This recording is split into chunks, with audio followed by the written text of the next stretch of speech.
O tema da minha pregação hoje é cristãos sem o Espírito Santo. É possível? É uma pergunta, literalmente, né? É o que veremos aqui em Atos. Atos 8, versículo 12. Acompanhe comigo, por favor. Leu 11, só para entender o contexto. Davam-lhe atenção porque fazia muito tempo que os deixava admirados com suas artes mágicas, falando sobre Simão, o mágico. Versículo 12. Mas quando creram em Filipe, que lhes pregava acerca do reino de Deus e do nome de Jesus, deixaram-se batizar, tanto homens quanto mulheres. E até o próprio Simão creu, e sendo batizado, passou a acompanhar Filipe, admirando-se dos sinais e grandes milagres que eram realizados. Em Jerusalém, os apóstolos souberam que o povo de Samaria havia recebido a palavra de Deus, e enviaram-lhe Pedro e João, os quais, tendo descido, oraram por eles para que recebessem o Espírito Santo, pois ele ainda não havia descido sobre nenhum deles, mas haviam sido apenas batizados em nome do Senhor Jesus. Então, eles impuseram as mãos e eles receberam o Espírito Santo. Até aí tá bom, olha para cá. É uma passagem tanto quanto difícil, né? Como assim? Eles se converteram, não tinham Espírito Santo e foi uma segunda experiência que eles tiveram? Isso é algo que muitas pessoas têm dúvida e eu vou tentar explicar aqui. Mas só contextualizando, na última pregação eu falei sobre a diferença, né, do poder de Deus e o poder do diabo. Deixei bem claro que, de fato, sim, o diabo tem poder, opera sinais. Nós vemos o caso de Simão, que operava muitas coisas. E não só isso, nós vemos na Escritura, lá em Êxodo, aqueles magos diante de Faraó fazendo as mesmas coisas. O cajado virava cobra, a água virava sangue, a mão ficava leprosa. E assim, eles faziam as mesmas coisas. A diferença daquilo que vem de Deus e daquilo que não é de Deus, a melhor definição talvez seja aquilo que o Warren Wiersbe disse. Ele fala assim: o poder das mágicas de Simão vinha de Satanás e era usado para engrandecimento próprio, enquanto o poder dos milagres de Filipe vinha de Deus e era usado para glorificar a Cristo. Ou seja, quer saber se algo é do homem ou se algo é de Deus? Veja quem aquilo glorifica, quem aquilo engrandece. Diante de uma oração por cura e alguém é curado, as pessoas admiram quem? O homem, que se acha poderoso, que orou pela pessoa e foi curada, ou as pessoas glorificam a Deus, porque o homem foi apenas um instrumento? Essa é a diferença, para a gente saber aquilo que vem de Deus e não. E por que é importante? Para sermos enganados. Porque os falsos estão por todos os lados, fazendo milagres exatamente iguais. São totalmente dissimulados, assim como era Simão, totalmente dissimulado. Não glorificam a Deus, o contrário daquilo que nós vemos com Filipe, né? Filipe, tudo que ele fazia para a glória do Senhor. Eu quero passar aqui 3 princípios aqui essa noite. Põe o primeiro, por favor, ali, meu filho. Primeiro, a pregação de Filipe. Acompanhe comigo só o versículo 12, novamente. Atos 8:12. Mas quando creram em Filipe, que lhes pregava acerca do reino de Deus e do nome de Jesus, deixaram-se batizar, tanto homens como mulheres. Filipe aparece pregando o quê? O reino de Deus e o poder no nome de Jesus Cristo. Isto é evangelho. Isto é pregação. Isto é Bíblia. É você ser simples. É você não querer inventar. Nós tivemos domingo o nosso culto da transformação. Graças a Deus foi uma bênção. E na chamada que nós fizemos para o vídeo ali, dissemos basicamente o seguinte: venha, nós iremos expor a palavra e orar pela sua vida, para que Deus te transforme. Eu lembro de algumas pessoas mandarem para mim mensagem dizendo isso. É só isso. De fato, é só isso que a humanidade precisa. Exposição da palavra para que se aprenda e oração. Não há o que inventar. No versículo 12, nós vemos que aquelas pessoas ouviram, creram e deixaram-se batizar. Por qual mensagem? Não era mensagem de prosperidade, não era mensagem de que as pessoas seriam vitória, seriam cabeça. Muito pelo contrário. Aqueles homens que pregavam essa mensagem e aqueles que também seguiam aquilo que esses homens pregavam, como Filipe, eles só se deram mal. Veja ali, os cristãos primitivos, muitos foram cerrados ao meio, decapitados, mortos. Tudo por conta da fé que eles tinham. O reino de Deus e o poder do nome de Jesus. É isso que a humanidade precisa. Apenas isso. Para você ter um casamento coeso, conciso, que vá até o final de sua vida, como diz a palavra, você não precisa ler centenas de livros a respeito de casamento. Não que você não deva fazer, que você não possa fazer, até pode. Mas você precisa do Evangelho. É você entender que do outro lado da cama, há outra pessoa tão pecadora quanto você. E ambos necessitam de Jesus Cristo. Do contrário, não há casamento que se sustente. Você pode ser rico, famoso, cheio de dinheiro, fama, sucesso. Não adianta, acaba. Por que as coisas não acontecem? Como Deus quer que aconteça? Porque a humanidade não está nem aí para Deus. Se esquecem que de fato o que o ser humano precisa é de Deus. Você, para educar os seus filhos, você não precisa assistir toda a série completa da Super Nanny. Nem sei se passa mais, talvez só no YouTube. Sim, ela tem muitas coisas boas ali, já li muito material dela. Mas sabe o que você precisa para educar os seus filhos no caminho? A palavra. E o poder do nome de Jesus Cristo. Apenas isso. Mas ainda assim, né, veja, nós vemos que ao longo da história, as filosofias humanas, iluministas, elas em vez de melhorarem a sociedade, sempre levaram à desgraça, ao caos. Justamente para mostrar que sem Deus não há sociedade que subsista. Não há. E a consequência da pregação de Filipe é que essas pessoas se arrependeram, elas criam e elas se batizavam. Olha a importância do batismo. Mais uma vez nós vemos aqui a ênfase, né? Criam, se batizavam. O batismo, vocês não sabem, ele é apenas um sinal externo de uma transformação interna. Mas é um sinal que não pode ser desprezado. Nós temos essa ordenança. O batismo, na verdade, ele é uma confissão pública de arrependimento de pecado. Quando nós nos batizamos, estamos mostrando para o público, para as pessoas, que nós não somos suficientes para nos salvarmos. Não somos autossuficientes, nós precisamos de alguém maior do que nós.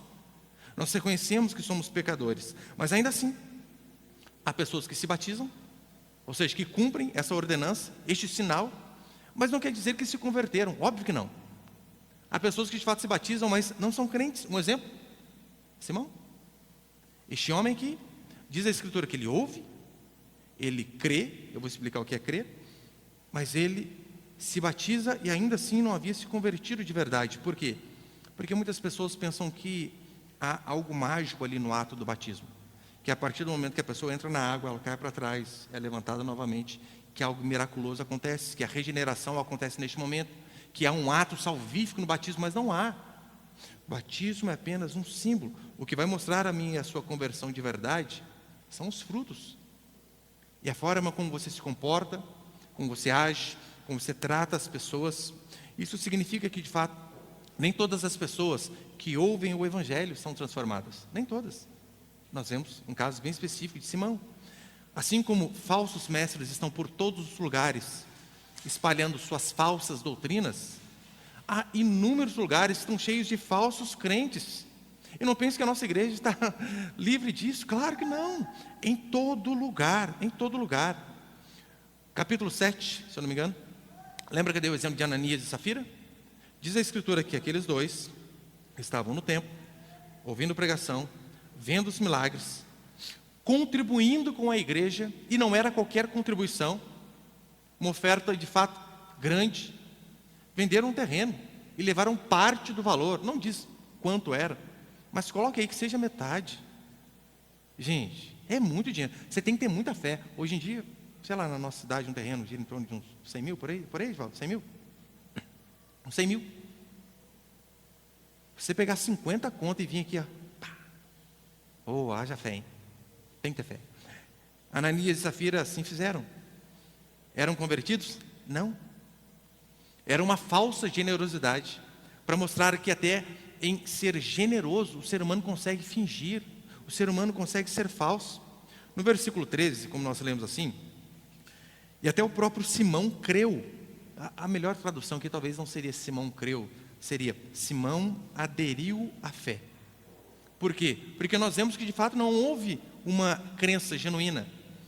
Ele ficou abismado com os sinais, a ponto de ver os apóstolos fazerem coisas que ele mesmo não fazia. Então, na verdade, não houve uma conversão, não foi uma crença genuína. Pessoas que se convertem pela emoção, que se convertem por admiração, ou se convertem devido a sinais, se desviam quando os sinais, a admiração e a emoção acabam. É assim que funciona. Segundo, Segundo princípio, nós vemos a supervisão apostólica. Aqui é algo muito prático em relação à igreja. Você vai ver. Versículo 14, acompanhe comigo. Atos 8, 14. Em Jerusalém, os apóstolos souberam que o povo de Samaria havia recebido a palavra de Deus e enviaram-lhes Pedro e João. É muito apropriado aqui, né, enviar Pedro e principalmente João. Sabe por quê? No Evangelho de João, capítulo 9, diz a Escritura que Jesus ele quer ir aos samaritanos, mas os samaritanos não querem ouvir, não querem receber. Aí então, sabe como que João ora? Põe ele, por favor, Cauã. Lucas 9, 54. Quando viram isso, ou seja, que os samaritanos não queriam receber Jesus. Quando viram isso, os discípulos, Tiago e João, disseram: Senhor, queres que mandemos descer fogo do céu para nos consumir? Olha a oração do apóstolo. Hein? Eles não querem ouvir, Senhor, quer que a gente ore aqui? Desça fogo e consuma. Acaba com esse problema. Mas é interessante que em Lucas, né, nós vemos João agindo desse jeito. Agora, aqui em Atos, ele não quer ver mais os samaritanos sendo consumidos, destruídos, perdidos e mortos. Ele quer ver os samaritanos convertidos, salvos.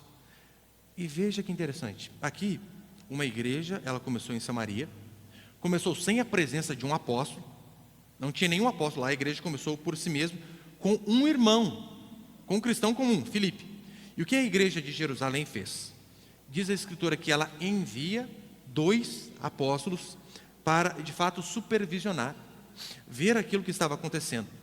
E esta forma que os apóstolos administravam a igreja é, de fato, um parâmetro para que eu e você venhamos também ver se a nossa igreja segue esses padrões. Porque eu sei que muita coisa mudou, mas esses princípios continuam sendo úteis. Como que eles agiam quando abriam a igreja?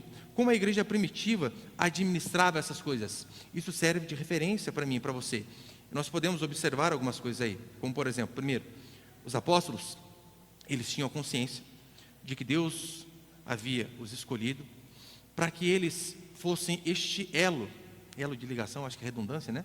Que eles fossem este elo entre a antiga aliança e a nova aliança. Eles tinham isso em mente, que eles estavam ali, na verdade, para fazer, né, esta passagem, eles tinham essa missão de administrar a passagem do Antigo Testamento para o Novo Testamento.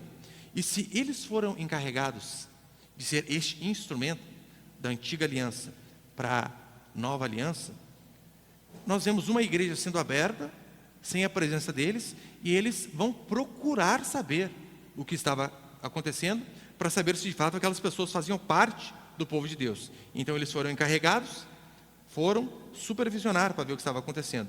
E tanto João como os demais, eles sabiam. Samaria estava nos planos de Jesus. Eles se lembravam do ensino. Jesus, lá em Atos capítulo 1, logo após a sua ressurreição, ele diz assim: não saiam de Jerusalém, permaneçam aqui até que vocês sejam revestidos de poder, para que vocês sejam minhas testemunhas. E ele diz: Jerusalém, Judeia, já estava acontecendo, Samaria e confins da terra. E exatamente isso que nós vemos. A evangelização começa por Jerusalém, depois para a Judeia, uma região um pouco maior. Agora começa a chegar em Samaria, onde era o povo mesclado, uns crentes se relacionavam com o pessoal meio ímpio. E depois nós vemos em Atos 10, Cornélio, de fato, indo a todos os confins da terra. Mas percebeu que a obra começa sem um apóstolo? Começa sem. E então o que eles fazem? Eles enviam 2 apóstolos para confirmar. Porque, ora, se de fato os samaritanos abraçaram o evangelho, era necessário que isso fosse ratificado. E observem algo importante. A igreja de Jerusalém, ela lidera essa expansão da igreja primitiva. Ela fica ciente daquilo que está acontecendo e ela supervisiona as igrejas que iam sendo abertas. As igrejas, elas não abriam por si só. Tipo assim, olha, um grupinho abriu uma lá e fez do jeito deles. O outro abriu uma outra, o outro abriu uma outra. Não, não era assim. Não era bagunça de jeito nenhum. Não era cada um fazia o que achava melhor. Quando surgiu essa igreja em Samaria, o que eles fazem? Eles enviam os apóstolos para que eles pudessem confirmar. E nós veremos depois mais adiante que quando vai aos gentios, a mesma coisa acontece. Pedro vai até Cornélio E a gente acredita que, de fato, essa é a melhor forma de organizar a igreja. Porque, vejam, hoje, graças a Deus, por conta do advento da internet, principalmente por conta do nosso pastor, o pastor Rodrigo, sendo bem conhecido, muitas pessoas pedem para que igrejas sejam abertas. Agora, imagina, nós estamos aqui, né, nós temos só igrejas aqui na região do Vale do Paraíba. E, de repente, alguém lá no norte, lá no Acre, abre uma igreja e coloca a placa, Igreja Resgatária. Mas como assim? Não nos avisaram? Não falaram nada? As coisas não podem acontecer desse jeito. Nós exercitamos ao máximo fazer isso que a igreja primitiva aqui fazia. Tanto é que tinha um grupo de irmãos que estavam se reunindo no Paraná. Então o que nós fizemos? Mandamos um pastor para ir lá. Olha, vai lá, visite os irmãos, converse, veja como está o andamento das coisas e os oriente. É assim que funciona. Por quê? Essa nós cremos que é a melhor forma. Uma supervisão, ela é necessária, porque sem supervisão é muito perigoso. Igreja sozinha é muito perigoso, porque é brecha para heresia. Porque imagina, se eu não tenho que prestar conta para ninguém, eu faço o que eu quiser daqui. Eu não tenho presbitério a quem eu presto conta, eu não tenho pastor a quem eu presto conta. Eu posso fazer o que eu quiser. Agora, uma igreja junto com outras igrejas, é mais fácil dessa igreja ser ajudada, e também é mais fácil dessa igreja ser corrigida, ser orientada. Isso é fundamental. E terceiro e último para encerrar, a descida do Espírito Santo nos samaritanos. Não sei se é nos, se é aos, coloquei nos, né? Versículo 15 até o versículo 17, acompanhem comigo, por favor. Os quais, tendo descido, aqui, né, João e Pedro, os quais, tendo descido, oraram por eles, pelos samaritanos, para que recebessem o Espírito Santo, pois ele ainda não havia descido sobre nenhum deles, mas haviam sido batizados apenas em nome do Senhor Jesus. Então, lhes impuseram as mãos e eles receberam o Espírito Santo. Nós vemos o Espírito Santo sendo derramado sobre os samaritanos. E é interessante que diz a Escritura que eles foram batizados em nome de Jesus. Eles creram. E o que tudo indica é que a fé deles de fato foi verdadeira. Filipe foi lá, né, e confirmou. Fé verdadeira, autêntica. Batiza aquelas pessoas, homens e mulheres. Mas a Bíblia diz que o Espírito Santo ainda não havia descido sobre eles. Como assim? Como a pessoa se converte e ela não tem o Espírito Santo sobre ela? Eu sei que é uma passagem um tanto quanto difícil, né? Mas vou explicar para vocês aqui de fato o que eu acredito, que a maioria, pelo menos, dos reformados aí acredita. O que nós vemos aqui de fato é o que muitos dizem de uma segunda experiência com Deus. É uma crença basicamente de nossos irmãos pentecostais, que eles acreditam que você se converte, mas é necessário uma segunda experiência, que você seja batizado no Espírito Santo. E isso está desassociado da conversão. São coisas distintas. Eu lembro uma senhorinha que toda vez ela ia lá onde eu morava, era muito amiga da minha esposa, e seu marido converteu? E eu era ímpio, né? Não tinha convertido ainda. Ela ficou feliz quando ela soube que eu converti. Aí eu até conversava com ela, porque eu detestava ela. Crente eu detestava. Eu lembro que ela, e aí, seu marido converteu, Raquel, sim, e já foi batizado no Espírito Santo? Falei, nossa, é duas coisas, né? Já tem o Espírito Santo? Como assim? A pessoa é crente, mas não tem o Espírito Santo? Então eu não entendi no começo. Eu vejo que, vou dar explicação para vocês aqui, não é minha, óbvio, né? Não venho inventar nada. Mas muitos acreditam nessa questão de uma segunda experiência. E por que é importante saber isso?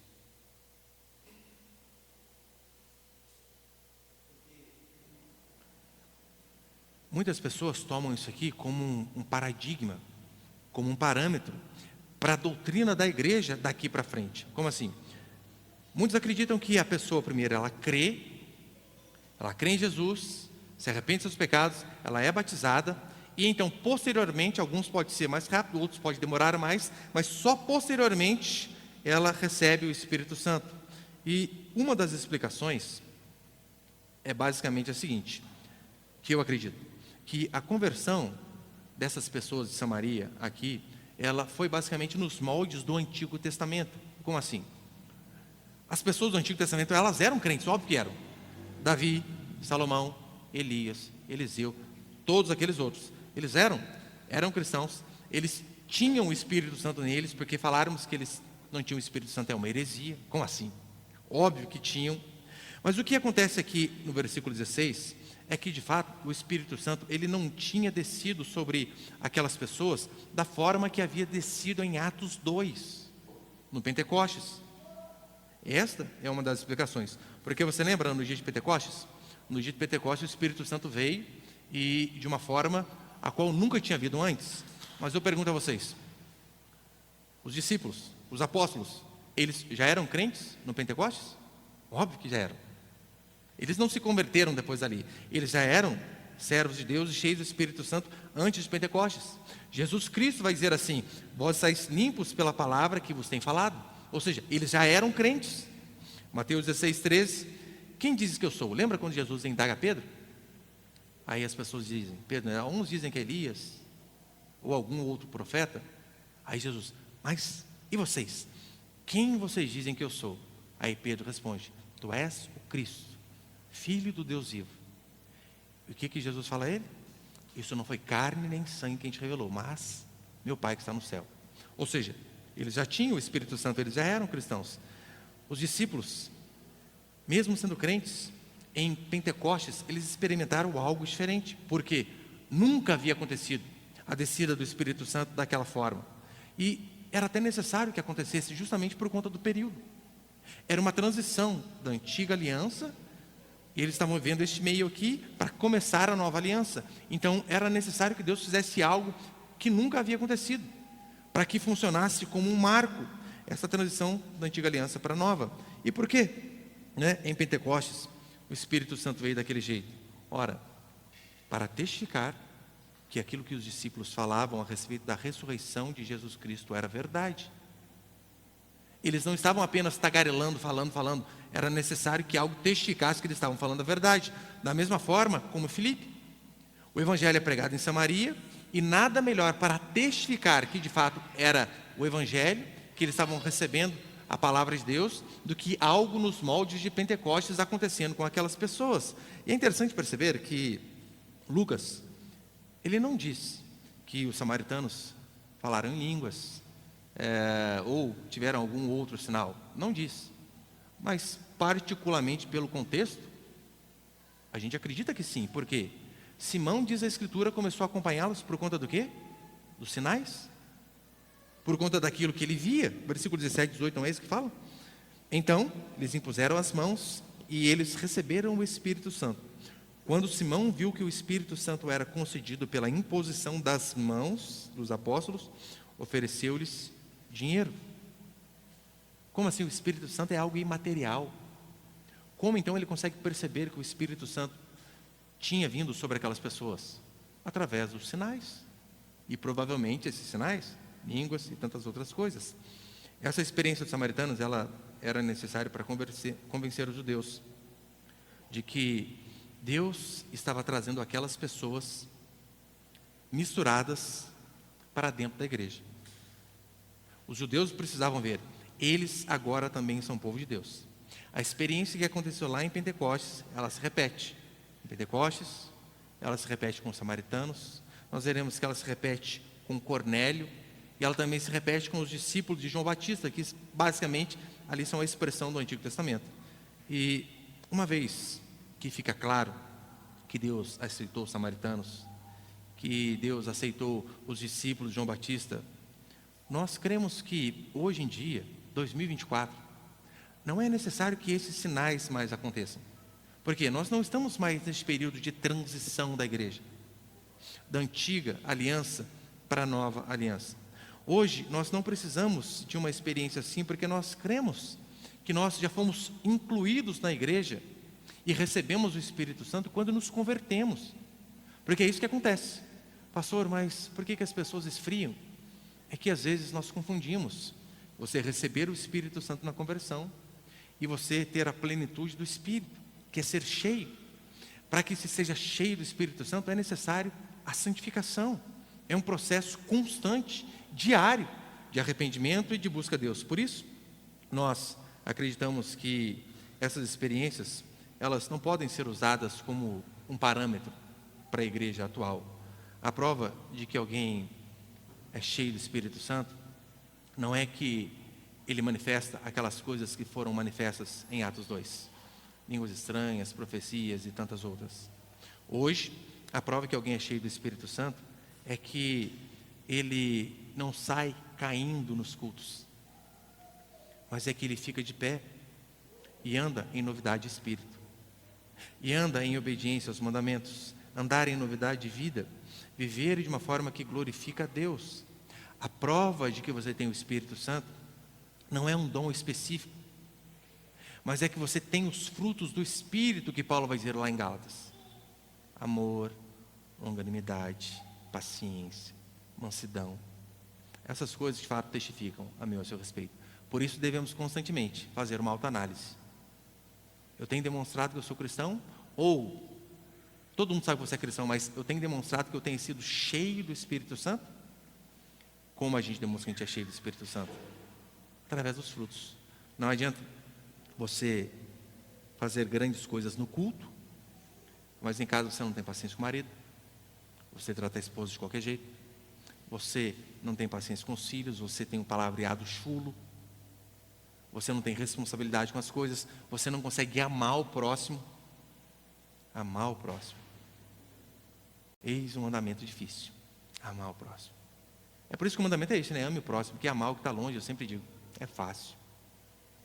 Agora, a esposa que está sempre junto, o marido que está sempre errando, os filhos que cometem constantemente as mesmas falhas, isso é difícil. Mas a prova que nós somos alguém cheios do Espírito Santo é que estes frutos são vistos em nossas vidas. Amém, meus irmãos?